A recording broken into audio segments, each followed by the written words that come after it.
তো আজকে হচ্ছে দীঘাতে আমাদের দ্বিতীয় দিন। তো আজকে আমরা একদম ভোর ভোর উঠে চলে এসেছি কিন্তু দীঘা মোহনাতে। এখানে আমরা মেনলি এসেছিলাম সূর্যোদয় দেখতে, কিন্তু সকাল সকাল একদম ঠান্ডা থাকার জন্য আমরা হলো একটুখানি প্রথমে চা খেয়ে গাটা গরম করা যাক। আর আমি যেহেতু চা খাই না, তো বাকিরা চা খাচ্ছিলো। আর তারপর এখানে সমুদ্র সৈকতে যেহেতু এখনও সূর্যোদয় হয়নি, তো বাবা এখানে মানে আমার শ্বশুরমশাই এখানে পোজ দিচ্ছিলো আর আমি তার ফটোগ্রাফি করছিলাম। তো যাই হোক, তারপর দেখি একটু বাদে ধীরে ধীরে আমরা ভাবলাম চলো মোহনার সাইডটাই যাওয়া যাক।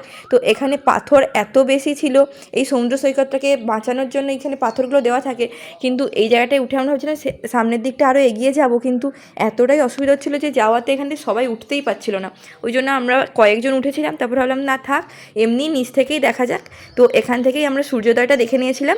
আর এখানে সূর্যটা এত সুন্দর লাগছিল, আমি রেকর্ড না করে আর থাকতে পারলাম না। তারপর ভাবলাম না যাওয়া যাক, এবার একটুখানি ফটো ভিডিও করব। আর আমার বরের যেহেতু বিয়ের পর এটা প্রথম ফ্যামিলি নিয়ে ঘুরতে গেছিলো, আমাদের টার্গেট ছিল বেশ কিছু ফটো ভিডিও করা। আর তো ফটো ভিডিওর নামে এখানে আমার শ্বশুরমশাই আবারও ফটো তুলতে শুরু করে দিয়েছে। তো তারপর আমরা চলে এসেছিলাম একটু ফিশ মার্কেটে। তো সেখান থেকে তারপর আমরা টিফিন করে চলে এসেছিলাম বাড়ি। তো এটাই ছিল আমাদের দীঘা ট্যুর। তো ভিডিওটা কেমন লাগলো অবশ্যই জানিও। ভালো লাগলে চ্যানেলটা সাবস্ক্রাইব করে একটা লাইক করে দিও। দেখা হচ্ছে নেক্সট ভিডিওতে।